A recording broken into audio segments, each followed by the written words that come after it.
D'accord. Donc maintenant, après la fête de Noël, Oui. nous voyons encore que dans ce même mois du 25 décembre, Oui. nous allons dans un autre mois qui est appelé janvier. Oui. Et c'est ce mois-là qui est établi Uh-huh. maintenant comme le mois de la nouvelle année, de la célébration de la nouvelle année. Donc nous voyons dans certaines églises qu'à partir du 31 décembre Oui. jusqu'au 1er janvier, il y a des cérémonies, pour ne pas dire des prières, de traversée comme ils le disent. Est-ce que cette fête de janvier est vraiment la nouvelle année qui doit être célébrée? Tout pasteur qui invite les chrétiens 31 décembre à l'église, Oui. et tout pasteur qui enseigne que janvier est le premier mois de l'année, c'est un serviteur du diable.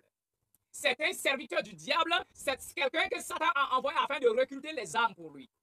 Et quand je parle, il faut que les gens pesent bien, mais bon, je ne parle pas au hasard. C'est ça. Je dis tout pasteur qui fête janvier, qui amène les fidèles à fêter janvier, Oui. et doit savoir qu'il est un faux pasteur. Et lui-même, il le sait déjà. Seuls les fidèles ne savent pas. Ah bon? Et les fidèles doivent savoir qu'ils sont allés se vendre comme ça. Janvier signifie quoi pour beaucoup de personnes? Quand on dit janvier, on dit mais janvier c'est janvier. C'est la nouvelle année. C'est la nouvelle année, C'est ça. Non.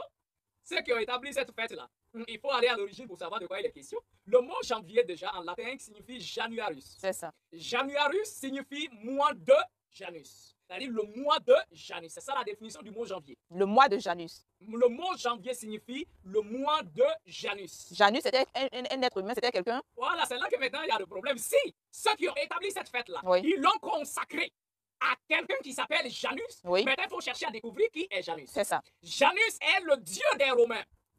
Un dieu à deux visages. Moi, je ne vais pas appeler ça un dieu. Un mauvais esprit, un démon, représenté par deux visages. L'autre derrière et l'autre devant. Et pour eux, Janus connaît le passé, Janus connaît le futur. D'accord. Et Janus est leur dieu, le dieu de la porte, le dieu des commerçants. Et ils disent que c'est Janus qui ouvre la porte de l'année pour eux. Et le calendrier même qu'ils ont, ils doivent comprendre que même décembre était le 10e mois. Parce que l'année, dans la parole de l'Éternel, même dans la Bible, l'année commence en mars. D'accord. Et même chez les Romains, avant que l'empereur Grégoire vienne au pouvoir, il y avait l'empereur Jules César. Le calendrier que Jules César avait établi, Oui. décembre était le dernier, était le 10e mois. D'accord. Voilà pourquoi on va dire septembre, on a le chiffre 7. Oui, Octobre, on a 8. Novembre, on a 9. Décembre, on a 10. C'est ça. Maintenant, c'est le mois de mars qui était le premier mois. Mais comme le pape Grégoire Oui. était un adorateur du dieu Janus, le démon, Oui. et un autre dieu qui s'appelle le dieu Pan, représenté par moitié chèvre, moitié humain. Donc, il va remodifier le calendrier et il va prendre ces deux dieux, ces deux démons-là, pour les consacrer 2 mois. Et il va dire que c'est là désormais que l'année doit commencer. Maintenant, lui qui est le pasteur, toi qui m'écoutes, là, tu dis que tu es pasteur, tu es chrétien. Qui doit ouvrir la porte de l'année pour toi? L'Éternel ou bien le démon Janus? C'est l'Éternel, bien sûr. Parce que, voilà pourquoi dans la Torah, dans la loi, Oui. l'Éternel va dire à Moïse, dans le livre d'Exode, le chapitre 12, il dit ce mois-ci sera pour vous le premier mois de l'année. Oui. Ça sera pour vous le premier des mois. Et Exode, le chapitre 13, le verset 3 à 4 nous dit, l'Éternel vous sortez aujourd'hui de l'Égypte dans le mois des épis. C'est là l'année doit commencer et le mois des épis. Cela est bien écrit dans les... C'est bien écrit. C'est à mars. Maintenant, pourquoi les pasteurs n'amènent pas les croyants, les chrétiens, à prendre mars, le mois des épis, comme le premier mois de l'année, comme l'Éternel a ordonné? Pourquoi ils vont laisser le calendrier de l'Éternel pour prendre le calendrier grégorien consacré aux démons?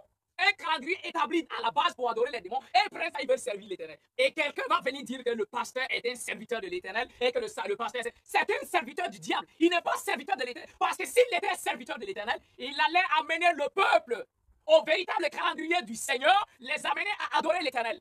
Mais même l'adoration du culte de dimanche, là, c'est pas l'Éternel qu'ils adorent, c'est le démon, le Dieu soleil qu'ils adorent, et non pas l'Éternel. Wow. Parce que le jour d'adoration que l'Éternel a établi, c'est le samedi qu'on appelle le sabbat.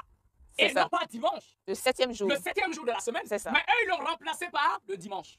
Parce que l'empereur Constantin était adorateur du dieu soleil, le dieu Mitra. Et c'est ça qu'on va introduire dans leur truc là et qui continue à faire jusqu'à présent. Je dis, il ne faut même pas que quelqu'un ose me dire que le pasteur, le soi-disant prophète ou quoi du christianisme est un serviteur de l'Éternel. Je mets ma main dans le feu, ce sont tous des serviteurs du diable, sans exception.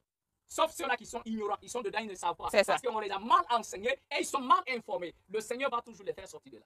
C'est ça. Alors, le mois de janvier est le mois consacré au démon Janus. C'est ça. Février, Févriarus, qui signifie mois de purification. Eux, ils partaient dans un jardin. Devant le il y avait un dieu qu'ils adoraient, un démon qui est le dieu Pan. Comme je l'ai dit, moitié chèvre, moitié humain. Lui, son culte ne se faisait pas dans un temple. Lui, son culte se faisait dans les jardins. Donc, il partait dans ces jardins-là avec des marmites, avec des chiens, avec des porcs, avec tout ça, des trucs impurs. Ils tuent, ils mangent. Et ils disent qu'ils se sont sanctifiés comme ça.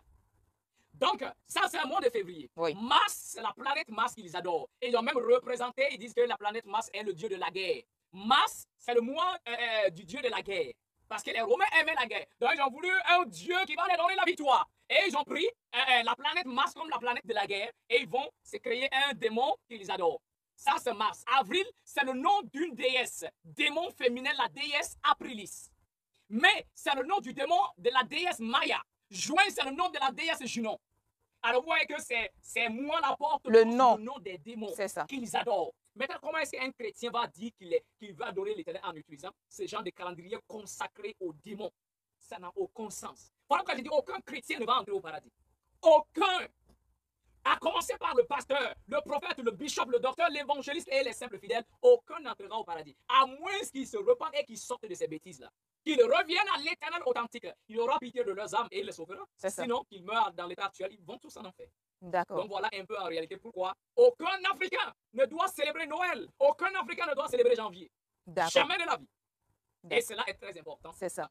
C'est ça. Merci beaucoup, prophète, pour tout cet éclaircissement que vous nous avez donné. C'est vraiment enrichissant. Et j'espère aussi que ceux qui nous écoutent aussi ont bien compris cela et pourront sortir de toutes ces fêtes qui ne sont pas celles que l'Éternel a établies. Exactement. Donc, je vous dis à très bientôt et shalom.